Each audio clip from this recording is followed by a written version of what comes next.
Jitu.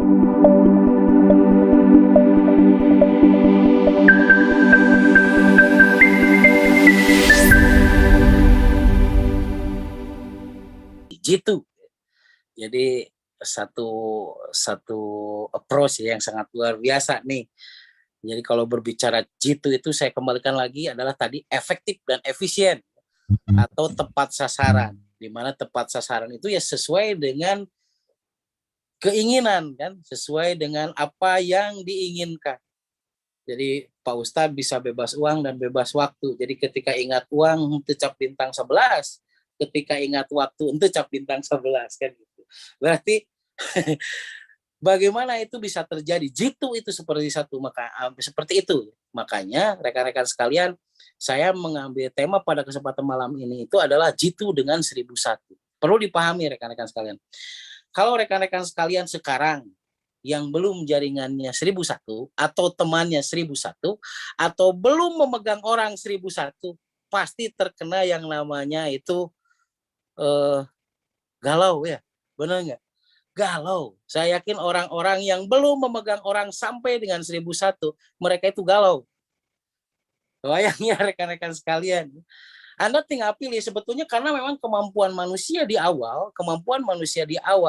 apakah dia tidak akan pernah dua-duanya ya, kecuali orang-orang yang sangat istimewa yang seperti itu. Ya jaringannya terus berkembang, ya PJL-nya juga berkembang gitu. Nah, jadi kalau Anda ingin jitu, kan gitu ya. Kalau kita ingin jitu, ingin efektif dan efisien, ingin kita bahwa kita itu tepat sasaran, bagaimana kita harus mencapai 1001. Nah, kenapa jitu dengan 1001, rekan-rekan sekalian? Bagaimana kita bisa tepat sasaran itu bahwa kita kalau mau jitu itu seperti ini, saceduh ampuh saucap kalaksana. Jadi lamun cek Pak Awi mah lamun Pak Awi ngicep we saeutik tah, jelema teh geus ngartieun bahwa ngicep Pak Awi tah yang daang. Jadi Pak Awi misalkan nggak geser we gitu tah. Lamun geus boga jaringan 1001 mah pasti apaleun. Teh Ida. Teh Ida ker duduk dehem nah jero hatena teh Ida teh yang daang nu ngeunah. Nah dangartieun batur teh jugjug bawa we daang nu ngeunah gitu. Nah, itu salah satunya, itu tips dan triknya itu bagaimana kita secepatnya mencapai 1001. Kenapa demikian rekan-rekan sekalian? Nilai 1000 ya. Jadi kalau misalkan dulu disebut Alexander the Great, Alexander Agung. Dulu ya, pernah ya mendengar satu nama Alexander the Great, Alexander yang agung ya. Nah, itu sebelum dia mempunyai pasukan 1001, dia belum disebut Alexander the Great, Alexander saja. Begitu rekan-rekan sekalian. Ketika dia sudah mempunyai pasukan 1001, baru dia disebut Alexander the Great. Contoh lagi yang lainnya rekan-rekan sekalian. Ya. Ketika terjadi yang namanya pembebasan Konstantinopel. Nah, beliau rekan-rekan sekalian ya, yang sebelum mempunyai 1001 pasukan, dia belum berani menyerang Konstantinopel. Satu itu. Yang kemudian rekan-rekan sekalian, Genghis Khan dan Kubilai Khan. Dia belum pernah terkenal sebelum dia mempunyai 1001 pasukan. Tapi ketika setelah 1001 pasukan, Mongol itu, ya, kerajaan Mongol tersebut, Genghis Khan dan Kubilai Khan mulai. Genghis Khan itu bisa menaklukkan yang namanya Sumeria, Mercuria. Mercuria itu Cina sekarang ya. Tibet mengalahkan Mercuria. Mercuria itu Cina sekarang. Nah, beliau bisa mengalahkan hal tersebut. Jadi orang-orang besar belum disebut orang besar sebetulnya mah sebelum mencapai 1001. Jangan tong pono kelah harapan. Karena kemampuan orang itu ada dua-duanya, ada juga yang salah satunya. Tapi berarti kabar baiknya adalah kita pasti bisa. Bagaimana kita bisa mempunyai 1001 pelanggan? Jadi kalau misalkan lamun nyekal bisa wae 100 kali, tapi beungeutna eta-eta keneh. Begitu. Apipin mungkin saja udah memegang orang 10.000 ataupun 200.000 orang, tapi beungeutna eta-eta keneh. Nah, Bagaimana caranya? Wah, ketika kita itu dua berarti kan kesempatan kita akan mempunyai jati diri di awal dan Anda akan disebut besar adalah ketika Anda itu sudah mencapai 1001. Oke, berarti rekan-rekan sekalian, kapan kita memulai? Dari sekarang. Anggap saja kita dalam posisi nol besar sekarang, bukan nol kecil, nol besar.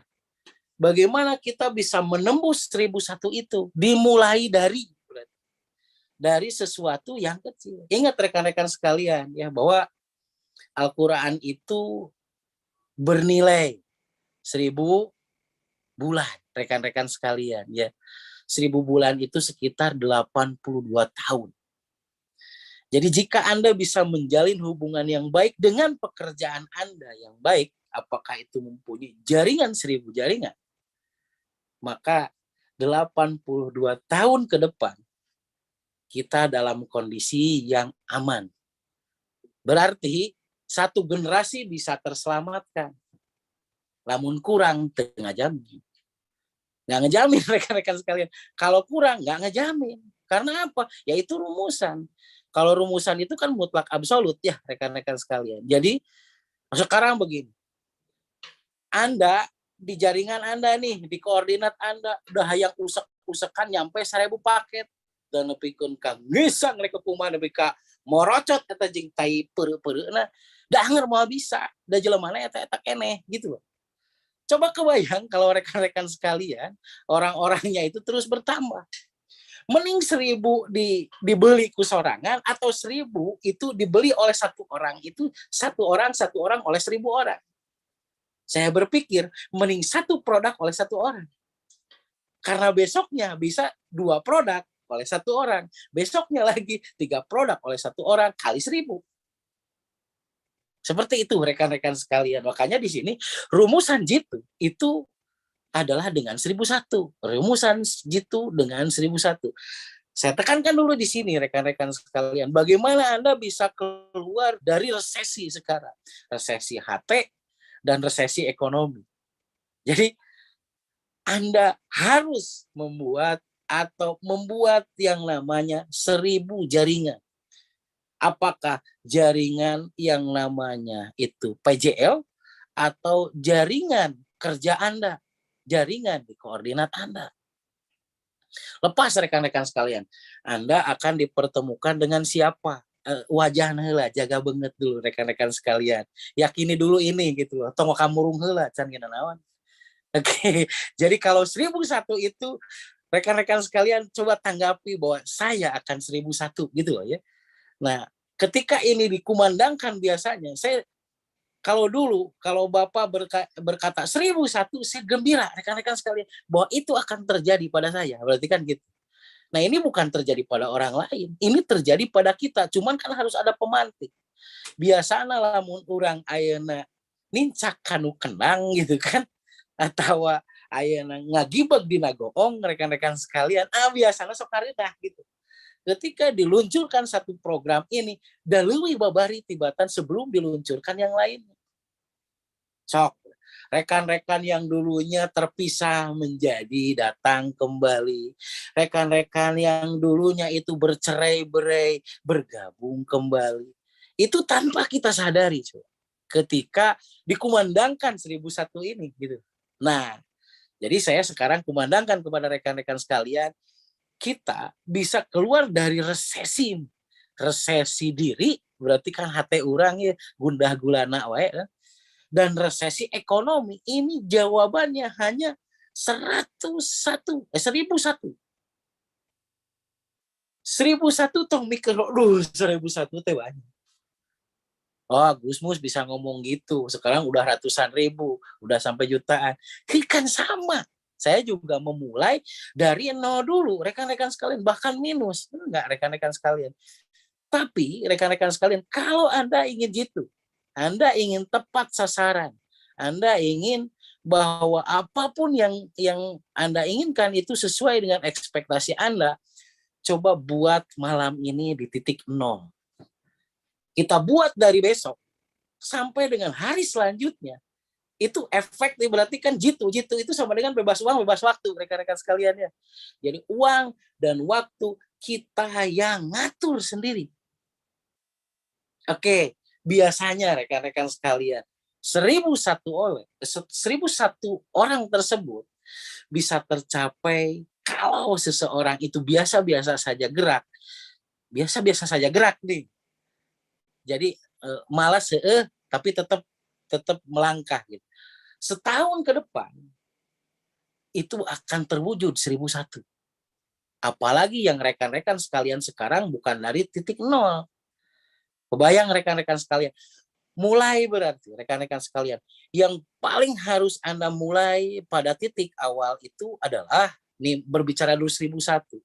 Berbicara mengamankan 4 orang di bulan pertama. Mengamankan orang pron yang langsung itu di bulan pertama. Oke. Di bulan kedua bekerja dengan tim mengamankan 10 orang yang pertama dari 4 orang tadi. Oke, rekan-rekan sekalian ya. Di bulan ketiga, ini rumusan rekan-rekan sekalian. Di bulan pertama amankan 4 orang. Di bulan kedua amankan 10 orang berarti di tubuh kita. Di bulan ketiga amankan 55 orang. Bergerak dalam tim rekan-rekan sekalian. Kalau di 3 bulan itu sudah bisa mengamankan 55 orang, maka 10 bulan dari hari ini rekan-rekan sekalian akan memperoleh 1.001. Tapi harus serius. Amin. Begitu rekan-rekan sekalian ya. Jangan jadi orang-orang biasa saja. Karena apa? Nyeri hati. Kebayang nggak rekan-rekan sekalian? Gerak diomongkan, tegerak diomongkan. Gerak boga duit, tergerak komo boga duit gitu. Kebayang nggak rekan-rekan sekalian? Kenapa demikian? Karena memang Anda tidak mempunyai target. Makanya apa yang harus Anda target? Bagaimana? Berarti kan jika Anda seorang aplikator sejati, tapi Anda juga ingin punya jaringan, fokus aja Anda di aplikasi yang terbaik di 1.001 orang. Maka dari 1.001 orang itu akan menjadi jaringan Anda berarti. Minimal itu 200 orang rekan-rekan sekalian. Nah, oke, balik lagi. Dari 1.001 mulai diri kita berarti kan, mulai diri kita sendiri. Target di bulan pertama adalah orang pron di bawah kita 4 orang. 4 orang rekan-rekan sekalian ya. Nah, di bulan kedua itu jadi 10 orang. Piraku kulimaan berarti kan 4 orang dan diri kita. Berarti kan gitu. Kalau mau ngeh berarti masing-masing mau hiji. Puraku sabulan mau hiji itu bisa. Benar nggak rekan-rekan sekalian? Asa kabina-bina gitu loh. Nah, berarti kan akan tercipta rekan-rekan sekalian. Di bulan kedua itu 10 orang. Nah, dari berarti 10 orang tersebut, bagaimana caranya bergerak dengan tim, di bulan ketiga itu menjadi 55 orang. Triwulan pertama rekan-rekan sekalian yang itu disebut masa lelah. Tapi gagah. Masa lelah tapi gagah rekan-rekan sekalian. Karena 3 bulan itulah yang akan membuat Anda itu diuji coba. Apakah kita bisa menjadi pemimpin diri ataukah belum bisa menjadi pemimpin diri. Oke, bisa dipahami ya rekan-rekan sekalian ya. Jadi 3 bulan pertama itu yang harus menjadi acuan dari diri kita sekalian. Kalau berpikir sendiri itu tidak akan pernah bisa. Tapi kalau kita berpikir bersama itu bisa. Makanya rekan-rekan sekalian, apa yang harus dilakukan untuk mencapai di 3 bulan pertama itu? Kan gitu ya. Oke. Nah, rumus jitu ini yang harus Anda kuasai.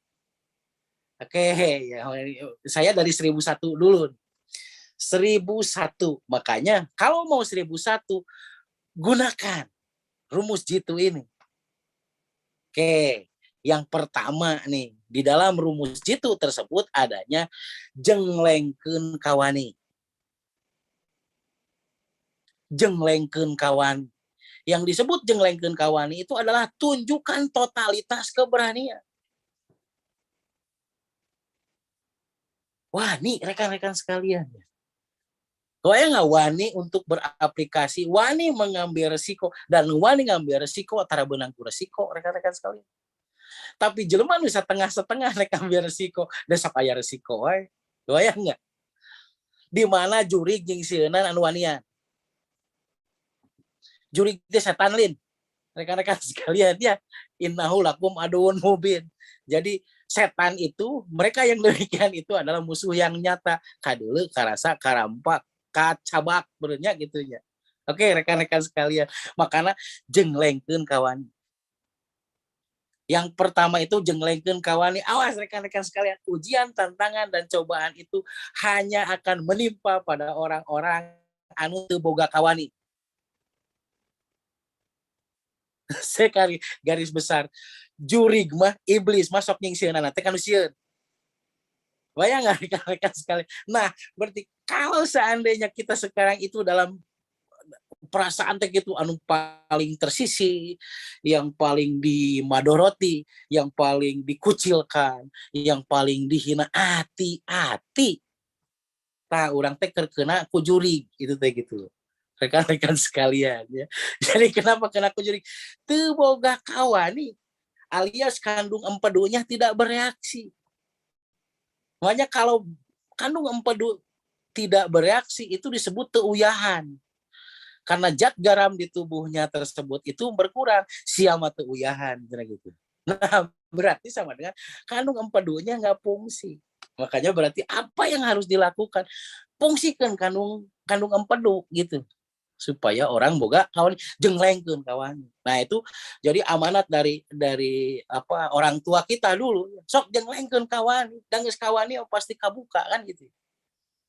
Nah jadi lamun urang hayang kabuka diri kudu ku kawani. Jadi lamun urang teu boga kawani eta iblis bakal asup wae. Asa disingsiunan we ku hirup teh, disingsiunan ku resesi, disingsiunan ku batur hirup, disingsiunan ku tatangga, disingsiunan ku upland, disingsiunan ku downland, disingsiunan ku crossland. Coba bayang ya rekan-rekan sekalian, jenglengkeun kawani, tunjukkeun totalitas keberanian, wani we gitu.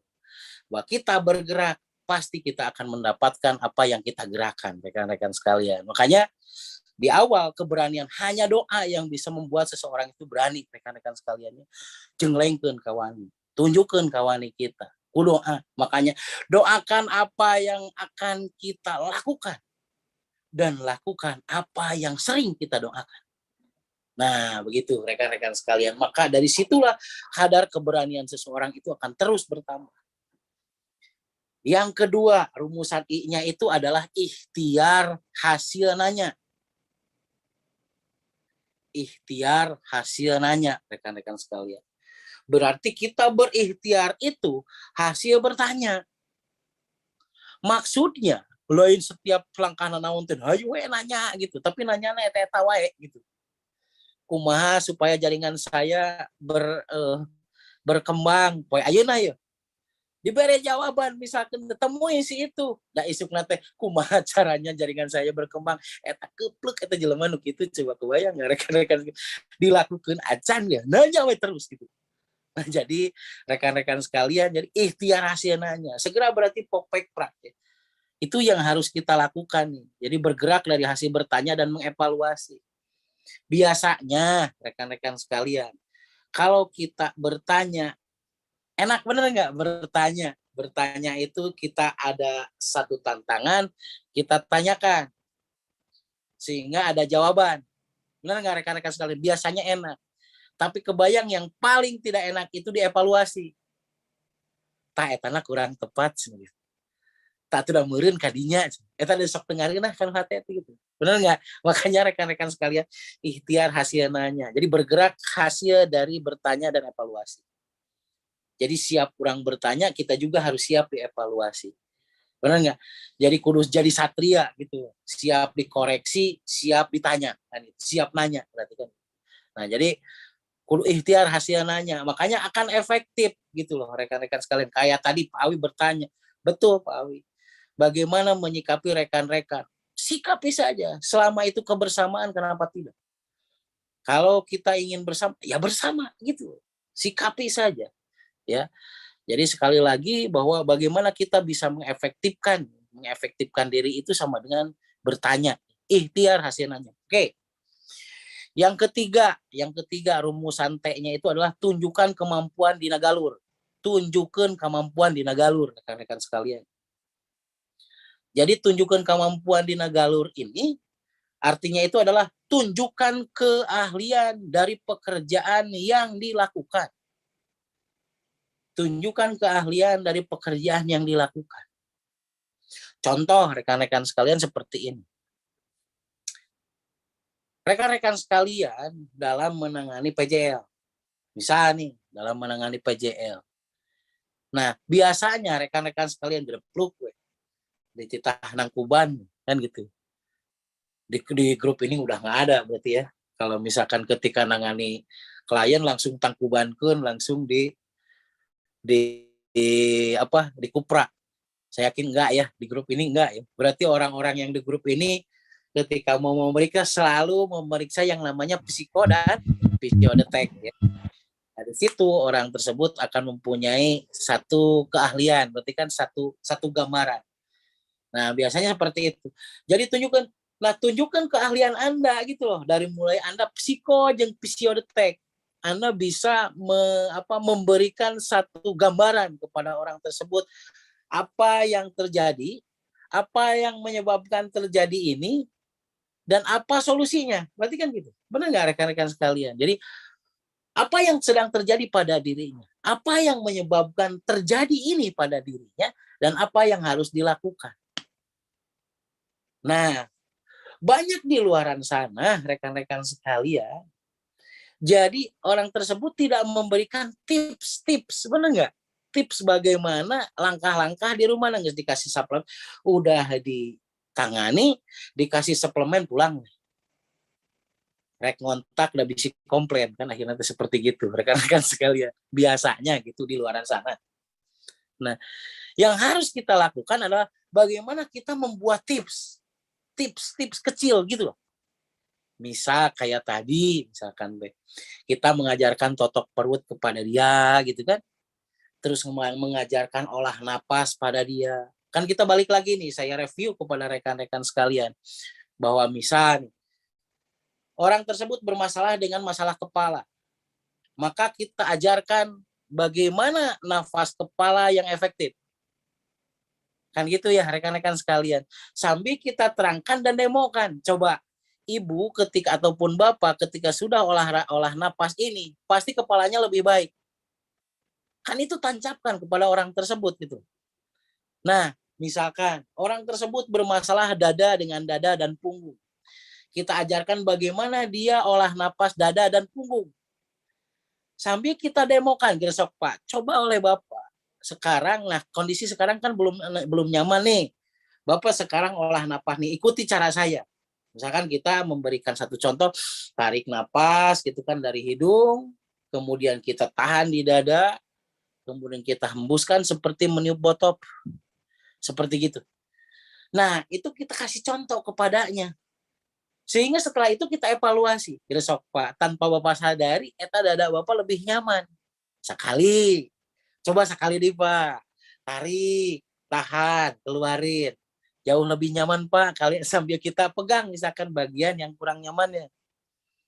Kemudian yang ketiga, tarik, tahan, keluarin. Sampai kita pegang lagi bagian yang kurang nyamannya. Kebayang nggak teknik EFT tersebut, emotional freedom teknik tersebut, itu akan membuat orang tersebut jauh lebih nyaman dan jauh akan lebih tergantung kepada Anda. Begitu misalkan dengan keluhan dari perut ke bawah. Kita ajarkan bagaimana olah napas yang baik dan benar, dan yang benar dan baik dengan olah napas perut. Sehingga di situ juga kita demokan. Pak, coba kebayang nggak sekarang kan lagi mules nih. Bapak tarik napas, tahan di perut. Sekuatnya, keluarin seperti niup botol. Satu, kita usap bagian yang tidak nyamannya. Satu. Sok Pak, tarik lagi, tarik, tahan, keluarin. Kita usap lagi. Dua. Kita tarik, tahan, keluarin. Tiga. Satu tuh. Kan sehingga dia akan merasakan lebih nyaman. Coba kabayang ke tilu kali. Kabayang lamun bapak sekarang itu teh rutin misalkan melakukan hal yang demikian. Nah, akhirnya kan dia mensugesti kepada kita. Kemudian kita ajarkan misal bagaimana kalau misalkan sakit di bagian perut, kita ajarkan misalkan memulihkannya itu dari bagian wajah. Kita anggap bahwa wajah dari alis ke bawah itu, berarti kan alis sampai dagu itu adalah bagian perut gitu loh. Nah, ketika seseorang itu tidak nyaman di perut bagian atas kiri, berarti kan tinggal usap-usap alisnya gitu kan, tekan, putar, diam seperti ini, kemudian tekan bagian perut bagian atas kirinya. Itu kan lebih nyaman gitu. Nah, itu ajarkan. Jadi salah satu tunjukkan keahlian atau kemampuan di dalam pekerjaan kita, tunjukkan kemampuan di nagalur. Jadi salah satunya kita menunjukkan kemampuan kita di galur di pekerjaan kita gitu. Bisa dipahami ya rekan-rekan sekalian ya. Jadi bagaimana kita bisa menunjukkan betapa kita seolah-olah ahli awalnya. Kan seolah-olah ahli. Jangan menunggu ahli dulu, ya benar nggak? Tapi bergerak dulu, maka keahlian itu akan kita dapatkan. Biar Allah yang menyempurnakan. Jadi belaga ahli dulu rekan-rekan sekalian. Dengan cara kita memberikan tips-tips. Dari situ juga dia kan akhirnya banyak pertanyaan. Memangnya diajar gitu kalau terapi? Kebayang nggak? Kan seperti itu. Dari mulai Mas Roni, coba kebayang nggak rekan-rekan sekalian? Kebayang nggak Mas Roni itu guru saya awal? Saya masuk ke hipno beliau, saya belajar hipno beliau. Tapi setelahnya 2 kali belajar, beliau masuk ke komunitas saya. Kebayang nggak rekan-rekan sekalian? Dan beliau jadi murid saya. Nah, karena saya tunjukkan kemampuan di nagalur saya gitu loh rekan-rekan sekalian ya. Boleh pahami ya? Oke, tanyain bisa nggak bohong Mas Roni, bener nggak? Saya tuh berguru dulu. Sekali Bu ya. Iya. Jadi saya berguru ke Mas Roni, ya akhirnya 2 kali pertemuan Katilu sama Mas Roni berguru ke saya. Nah, berarti kan kita menunjukkan kemampuan di galur. Mas Roni menunjukkan juga kemampuan di galur rekan-rekan sekalian ya. Menunjukkan kemampuan kita di pekerjaan yang kita jalani, bahwa kita beda dengan yang lain. Kita harus ada pembeda. Kalau orang lain itu tips-tips itu disembunyikan, kita ungkapkan. Waktunya rekan-rekan sekalian, Anda tidak akan pernah kehilangan pelanggan ketika Anda mengungkapkan sebagian ilmu yang Anda kuasai, bagaimana menangani dan bagaimana berbagi ilmu pada orang lain. Harus jadi harus digarisbawahi rekan-rekan sekalian. Tunjukkan kemampuan di Nagalu. Jadi Anda memberikan sebagian keahlian Anda kepada PJL Anda ataupun teman Anda. Aya nuker ayana ngariung di gardu ataupun di masjid ataupun di mana. Bagaimana Anda bisa psio dan psikodetek sehingga Anda bisa menunjukkan kemampuan di galur, benar nggak? Dari situ biasanya orang lain tertarik dengan apa yang Anda pelajari ini. Seperti itu rekan-rekan sekalian ya. Yang selanjutnya yang terakhir rumusan U. Ubah leutik na hate jadi pikiran anu gede. Ubah leutik na hate jadi pikiran anu gede. Biasanya kebanyakan orang ongkoh latah ubah leutik na hate jadi pikiran gede. Nah, itu rumus itu yang U-nya rekan-rekan sekalian. Di masa sekarang bukan hanya kita rekan-rekan sekalian, hampir seluruh umat manusia itu diberi satu diberi satu kondisi ya, mengecilkan hati coba. Rekan-rekan sekalian, letih kata gitu, kumacarana bisa keluar di sementara media mengatakan bahwa 2023 itu tahun kegelapan. Kan wae rekan-rekan sekalian, benar enggak? Rek tahun kegelapan enggak saboga lampu we lah. Kebayang enggak Pak Ustad? Tak gelap. Tenang naon asal Pak Ustad boga lampu, benar enggak? Bu Ana dalam kondisi gelap tapi boga lampu. Pak Awi dan rekan-rekan kondisi gelap tapi boga lampu, aman teh? Aman Pak Awi. Berarti yang kita jangan orientasi di gelapnya rekan-rekan sekalian, ubah pikiran letih, kan mengaletikan ya. Situasi dan kondisi yang terjadi sekarang itu membuat banyak orang itu menjadi berkecil hati, benar nggak? Tapi ubah letikna hate jadi pikiran gede. Oke, berarti begini rekan-rekan sekalian. Oke, sesuatu ada yang mengecilkan hati kita. Tapi balikin lagi, tenan naon nek poek. Oke, penting kurang buka lampu. Nggak rekan-rekan sekalian. Kan nek sapoek-poek nggak asal abah buka lampu. Beda aman tuh. Seperti itu ya rekan-rekan. Berarti apa yang membuat kita diselamatkan? Salah satu lampu kita. Salah satu lampunya kudu banyak rekan-rekan sekalian, jangan satu. Yang akan membuat lampu di masa gelap itu adalah 1001. Yang dimulai dari saat ini berarti. Anggap malam ini adalah malam 0 bagi kita. Anggap seolah-olah kita ini belum punya PJL sama sekali, tapi kita sudah mempunyai gambaran ilmu. Anggap kita masih 0 jaringan kita, bahwa kita siap besok dengan memulai jaringan yang pertama. Berarti kan gitu. Tadi rumusannya rekan-rekan sekalian, di 3 bulan pertama. Ketika Anda sudah bisa mengamankan 3 bulan pertama itu dengan jumlah 55, aman, super aman. Apakah bisa? Awas, hati-hati. Ubah letikna hate jadi pikiran gede. Aduh, 3 bulan 55. Awas, hati-hati. Dina otak orang aya gaangan, hati-hati. Rekan-rekan sekalian, jangan pernah sekali-kali otak kita dimasukin gaang. Soalnya itu bahaya itu. Ya, berarti apa yang harus kita lakukan adalah ubah berarti letikna hate menjadi pikiran gede. Oh, bisa. Berarti di bulan pertama kita fokus di 4 orang. Makanya ada 3 rekan-rekan sekalian bagaimana mencari kan tadi ya rumusan jitu ya. Kita udah tahu ya.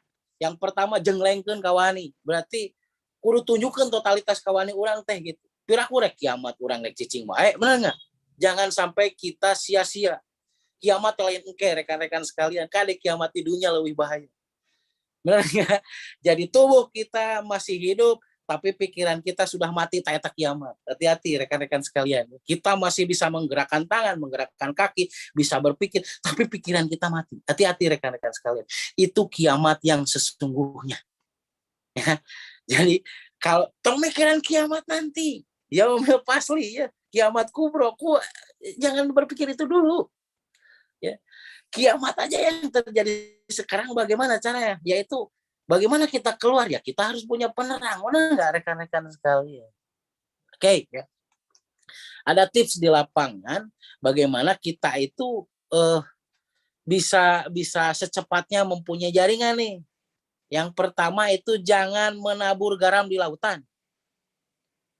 Jangan menabur garam di lautan. Kita ngomongin kontak terapi, kita ngomongin passive income pada orang-orang yang tidak mau mendengar kita. Memang orang itu biasanya rekan-rekan sekalian hayang ketua naon gitu. Downline-nya itu ketua apa gitu. Setan amat rekan-rekan sekalian. Jangan dulu ke sana. Lebih baik kita menabur garam di sayur saja. Di sayur yang belum digaramin itu akan enak. Bener nggak? Nggak usah menabur garam di lautan. Jadi ketika kita menabur garam di lautan dan terasa asin, kurang dan asin gitu. Benar nggak rekan-rekan sekalian?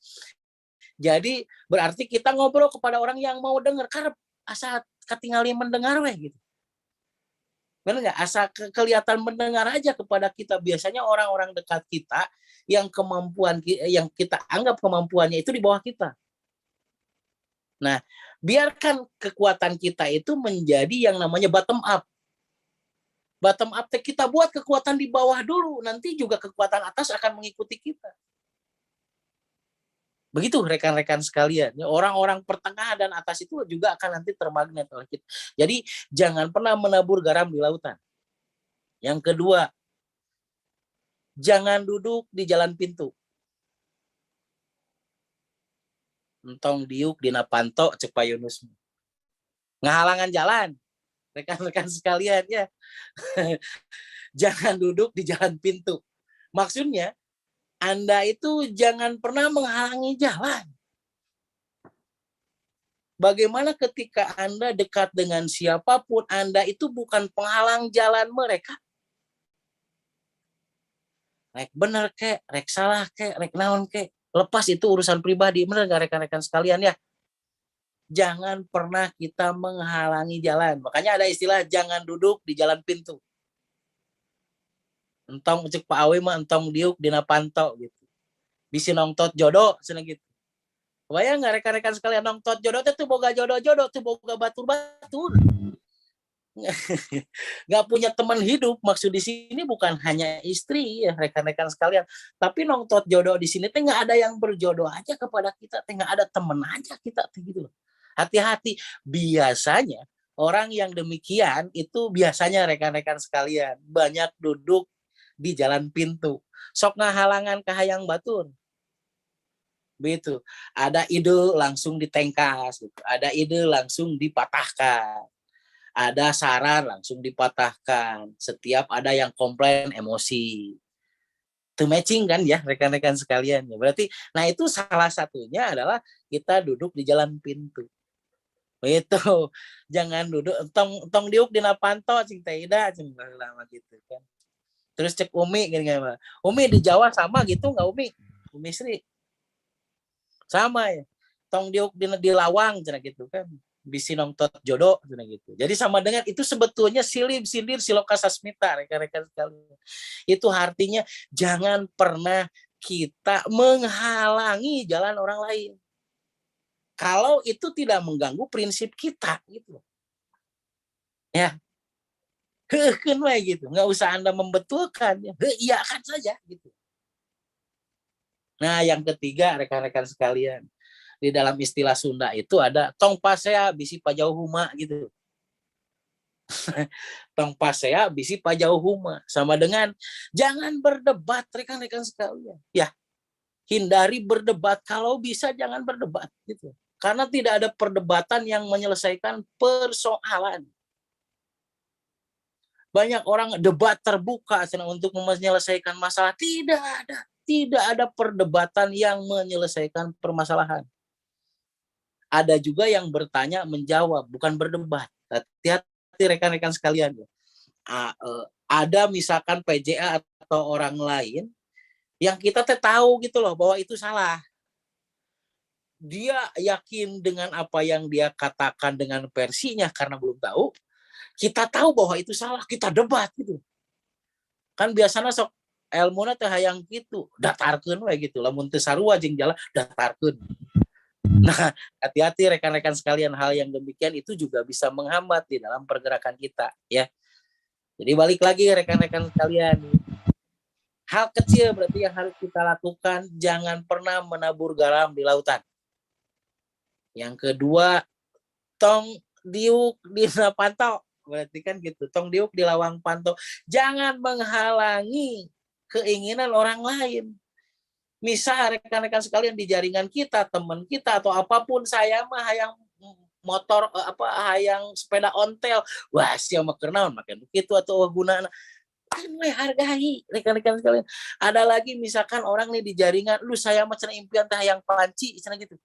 Bah cenah impian ka karak panci, coba batur mah geus kanu pesawat terbang, nggak usah juga diomongin rekan-rekan sekalian, walaupun itu terasa aduh rasa gimana gitu ya, tapi jangan sampai kita itu alah bir aku impian gitu itu bisa kesinggung loh rekan-rekan sekalian ya, seperti itu. Nah kemudian yang ketiga itu adalah tong pasea bisi pajauh huma, berarti bagaimana kita tetap menjadi partner yang baik dimanapun, kapanpun, dan dengan siapapun.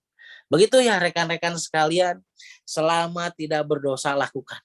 Benar nggak rekan-rekan sekalian ya? Yang penting bahwa bagaimana kita bisa keluar dari resesi diri dan resesi ekonomi. Berarti jalan keluarnya, jawabannya adalah jitu dengan 1001. Yaitu kita itu bisa efektif dan efisien ketika kita mencapai target 1001. Dimulai dari diri kita sendiri, bagaimana kita mentarget punya 4 orang di bulan pertama, 10 orang di bulan kedua, dan 55 orang di bulan ketiga. Apapun hasilnya, yakini dulu, mudah-mudahan di 3 bulan ke depan itu akan menjadi 1001, bukan 55 lagi ya rekan-rekan sekalian. Amin ya robbal alamin. Tapi tetapkan tujuan Anda, rekan-rekan sekalian, tetapkan itu semua. Karena sekali lagi kenyataan ya, saya ulangi nih rekan-rekan sekalian, kenyataan yang akan terjadi pada diri kita sangat tergantung kepada blueprint kita saat ini. Mari kita buat blueprint atau rencana kita sekarang bahwa kita siap besar, kita siap menang. Benar nggak rekan-rekan sekalian? Biarkan hari kemarin itu berlalu menjadi cermin kita. Biarkan hari ini kita sikapi, besok dan kemudian hari kita menangkan rekan-rekan sekalian dengan sebuah perencanaan. Saya yakin rekan-rekan sekalian akan menjadi orang pilihan dimanapun Anda berada dan dengan siapapun Anda bergaul. Sekali lagi, perhatikan 3 hal, jangan menabur garam di lautan, jangan menghalangi maksud orang lain, dan jangan tetap jaga berarti silaturahmi kita yang ketiga ya. Begitu rekan-rekan sekalian, terima kasih atas semua perhatiannya. Kita mulai 1001 itu dari diri kita dulu, kemudian kita capai target-targetnya. Terima kasih atas semua perhatiannya. Billahi taufik walhidayah. Wassalamualaikum warahmatullahi wabarakatuh.